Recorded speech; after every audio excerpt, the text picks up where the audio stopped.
ଶୀତଦିନିଆ ପିଆଜ ଫୁଲ ସରିବା ପୂର୍ବରୁ ଥରେ ଏଇ ନୂଆ ଉପାୟରେ ବନାନ୍ତୁ। ଭାତ, ପଖାଳ, ରୁଟି ସବୁଥିରେ ମଜା ଲାଗିବ।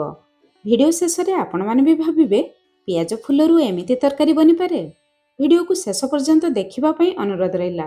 ଜୟ ଜଗନ୍ନାଥ, ମୁଁ ସସ୍ମିତା। ଆପଣ ସମସ୍ତଙ୍କୁ ସ୍ୱାଗତ କରୁଛି ସସ୍ମିତା ଷ୍ଟାର କିଚେନକୁ। ଆଜିର ଏହି ସୁଆଦିଆ ତରକାରୀ ବନାଇବା ପାଇଁ ଏଇଠି ମୁଁ ନେଇଛି ଗୋଟେ ବିଡ଼ା ପିଆଜ ଫୁଲ ବା ପିଆଜ ଷଣ୍ଢା। ଆପଣମାନେ କ'ଣ କୁହନ୍ତି ନିଶ୍ଚୟ ମୋତେ କମେଣ୍ଟସ୍ କରି ଜଣାଇବେ। ତା ସହିତ ଦେବା ଗୋଟେ ମିଡ଼ିୟମ୍ ସାଇଜ୍ର ଆଳୁ।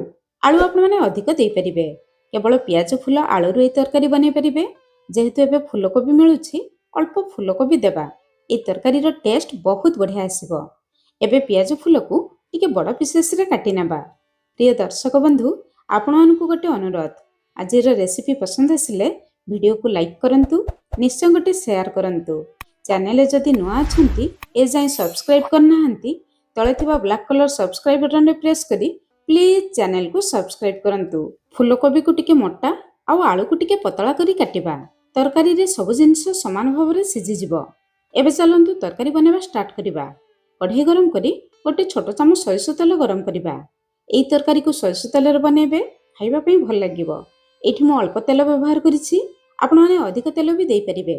ତେଲ ଗରମ ହେଇଯିବା ପରେ 8-10ଟି ବିରି ବଡ଼ି ଦେବା। ଏହି ତରକାରୀରେ ଅଳ୍ପ ବଡ଼ି ଦେଲେ ଖାଇବା ପାଇଁ ବହୁତ ବଢ଼ିଆ ଲାଗେ। ଗ୍ୟାସ୍ର ଫ୍ଲେମ୍ ଲୋ ମିଡ଼ିୟମ୍ ରଖି ବଡ଼ିକୁ ଟିକେ ଲାଲ କଲର୍ ହେଲା ପର୍ଯ୍ୟନ୍ତ ଭାଜି ନେବା। ବଡ଼ି ଲାଲ କଲର୍ ହେଇଯିବା ପରେ ବାହାରକୁ ବାହାର କରି ଆଣିବା। ବଡ଼ିକୁ ସାଇଡ଼ରେ ରଖିବା, ପରେ ଆମେ ବ୍ୟବହାର କରିବା। ସେଇ କଢ଼େଇରେ 2 ବଡ଼ ଚାମଚ ସୋରିଷ ତେଲ ଗରମ କରିବା।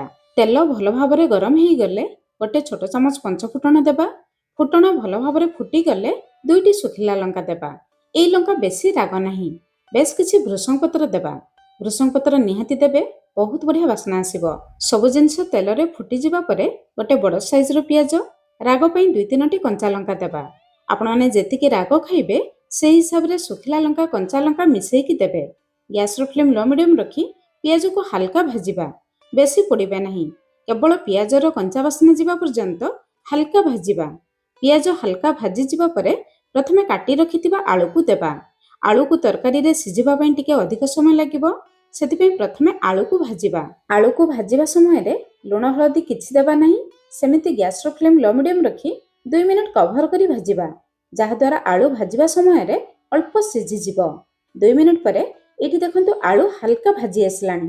ଆଳୁ ଏତିକି ଭାଜିଯିବା ପରେ କାଟି ରଖିଥିବା ପିଆଜ ଫୁଲ, ଫୁଲକୋବିକୁ ଦେବା। ତାପରେ ସବୁ ଜିନିଷକୁ ଦେଖି ସ୍ୱାଦ ଅନୁସାରେ ଲୁଣ ଦେବା, ଅଧା ଛୋଟ ଚାମଚ ହଳଦୀ ଗୁଣ୍ଡ ଦେବା। ପିଆଜ ଫୁଲ ଆଉ ଫୁଲକୋବି ତରକାରୀରେ ବହୁତ ଜଲ୍ଦି ସିଝିଯିବ, ସେଥିପାଇଁ ପ୍ରଥମରୁ ଆଳୁ ସହିତ ଦେବେ ନାହିଁ। ଆଳୁ ହାଲକା ସିଝିଯିବା ପରେ ତାପରେ ଦେବେ, ନହେଲେ ବେଶୀ ଘାଣ୍ଟିଯିବ।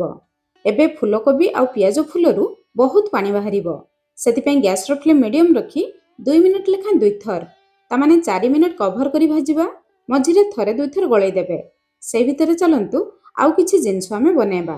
ଗୋଟେ ଛୋଟ ତଡ଼କା ପ୍ୟାନ୍ରେ ଗୋଟେ ଛୋଟ ଚାମଚ କଞ୍ଚା ଧନିଆ ଦେବା, ଗୋଟେ ଛୋଟ ଚାମଚ କଞ୍ଚା ଜିରା ଦେବା। ତାପରେ ଗ୍ୟାସ୍ର ଫ୍ଲେମ୍ ପୁରା ଲୋ ରଖି ଜିରା, ଧନିଆକୁ କିଛି ସେକେଣ୍ଡ ପର୍ଯ୍ୟନ୍ତ ହାଲକା ଭାଜିବା, ବେଶୀ ପୋଡ଼ିବେ ନାହିଁ। ଜିରା, ଧନିଆ ହାଲକା ଭାଜିଯିବା ପରେ ହାଲକା ହାଲକା ବାସ୍ନା ବାହାରିଲେ ଆମେ ବାହାରକୁ ବାହାର କରି ଆଣିବା, ପୁରା ଥଣ୍ଡା ହେବା ପାଇଁ ଛାଡ଼ିବା। ତାପରେ ଆମେ ଗ୍ୟାସ୍ର ଫ୍ଲେମ୍ ପୁରା ବନ୍ଦ କରିବା। ତାପରେ ଗୋଟେ ବଡ଼ ଚାମଚ ପୋସ୍ତ ଦେବା। ଏହି ତରକାରୀରେ ଅଳ୍ପ ପୋସ୍ତ ଦେଲେ ଖାଇବା ପାଇଁ ବହୁତ ବଢ଼ିଆ ଲାଗିବ। ଯଦି ଆପଣମାନଙ୍କ ପାଖରେ ଥିବ ଦେବେ, ନଥିଲେ ସ୍କିପ୍ କରିବେ। ସେମିତି ଗରମ ପ୍ୟାନ୍ରେ ଆଉ କିଛି ସେକେଣ୍ଡ ପର୍ଯ୍ୟନ୍ତ ପୋସ୍ତକୁ ହାଲକା ଭାଜିବା, ପୋସ୍ତର କଞ୍ଚା ବାସ୍ନା ଚାଲିଯିବ।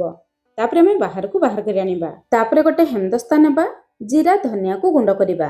ଜିରା, ଧନିଆ ଭାଜିବା ସମୟରେ ମୁଁ ଶୁଖିଲା ଲଙ୍କା ଦେଇନଥିଲି, କାହିଁକି ନା ତେଲରେ ଦେଇଥିଲି। ଯଦି ଆପଣମାନେ ତେଲରେ ଦେଇନଥିବେ, ଜିରା, ଧନିଆ ସହିତ ଶୁଖିଲା ଲଙ୍କା ଭାଜି ତାପରେ ଗୁଣ୍ଡ କରି ନେଇପାରିବେ। ଏବେ ସେଇ ହେମଦସ୍ତାରେ ଭାଜି ନେଇଥିବା ବଡ଼ିକୁ ଦେଇ ଅଳ୍ପ ଗୁଣ୍ଡ କରିବା, ବେଶୀ ଗୁଣ୍ଡ କରିବେ ନାହିଁ। ଅଳ୍ପ ଗୁଣ୍ଡ ରଖିଲେ ତରକାରୀରେ ଖାଇବା ପାଇଁ ଭଲ ଲାଗିବ। ଏମିତି ଗୁଣ୍ଡ କରିବା ପାଇଁ ଚେଷ୍ଟା କରିବେ। ଏବେ ଆମର ମସଲା ଆଉ ବଡ଼ି ଚୁରା ରେଡ଼ି ହେଇଗଲା। ତରକାରୀ ପାଇଁ ଗୋଟେ ମିଡ଼ିୟମ୍ ସାଇଜ୍ର ଟମାଟୋ ବି ଦରକାର। ସେପଟେ ଚାଲନ୍ତୁ ତରକାରୀକୁ ଚେକ୍ କରିବା। ଆମେ ମିଡ଼ିୟମ୍ ଫ୍ଲେମ୍ରେ 2 ମିନିଟ୍ ଲେଖାଏଁ 2 ଥର, ତାମାନେ 4 ମିନିଟ୍ କଭର କରି ଭାଜି ନେଇଥିଲେ। ଏବେ ଦେଖନ୍ତୁ ଜମା ବି ପାଣି ନାହିଁ। ଆଳୁ, ଫୁଲକୋବି ସବୁ ଭଲ ଭାବରେ ସିଝି ଯାଇଛି। ପିଆଜ ଫୁଲର କଲର୍ ଦେଖନ୍ତୁ ପୁରା ଗ୍ରୀନ୍ କଲର୍ ଅଛି। ପିଆଜ ଫୁଲ ଏମିତି ରହିଲେ ଖାଇବା ପାଇଁ ଭଲ ଲାଗିବ, ଦେଖିବା ପାଇଁ ମଧ୍ୟ ଭଲ ଲାଗିବ। ଶେଷରେ ଆମେ ଗୁଣ୍ଡ କରି ନେଇଥିବା ମସଲାକୁ ଦେବା। ନେଇଥିବା ଟମାଟୋକୁ ଟିକେ ପତଳା କରି କାଟିକି ଦେବା। ବେଶୀ ବଡ଼ କିମ୍ବା ବେଶୀ ପତଳା କରିବା ନାହିଁ। ଶେଷରେ ଅଳ୍ପ ଟମାଟୋ ଦେଲେ ଏହି ତରକାରୀ ଟିକେ ଚଟପଟା ଲାଗିବ, ଖାଇବା ପାଇଁ ଭଲ ଲାଗିବ। ଅଧା ଛୋଟ ଚାମଚ କାଶ୍ମୀରୀ ଲଙ୍କା ଗୁଣ୍ଡ ଦେବା। ରାଗ ପାଇଁ ଶୁଖିଲା ଲଙ୍କା, କଞ୍ଚା ଲଙ୍କା ଦେଇଥିଲେ କେବଳ ଭଲ କଲର ପାଇଁ। ଟମାଟୋ ଦେବା ପରେ ସବୁ ଜିନିଷକୁ ଗୋଳେଇ ନେବା। ଏବେ ଗ୍ୟାସର ଫ୍ଲେମ୍ ମିଡ଼ିୟମ୍ ରଖି କେବଳ 1 ମିନିଟ୍ କଭର କରିବା, ଯାହାଦ୍ୱାରା ଟମାଟୋ ବହୁତ ଜଲ୍ଦି ନରମ ହେଇଯିବ। 1 ମିନିଟ୍ ପରେ ସବୁ ଜିନିଷକୁ ଗୋଳେଇ ନେବା। ଏଠି ଦେଖନ୍ତୁ ଟମାଟୋ ଆମର ସିଝି ଆସିଲାଣି, କିନ୍ତୁ ଘାଣ୍ଟି ନାହିଁ।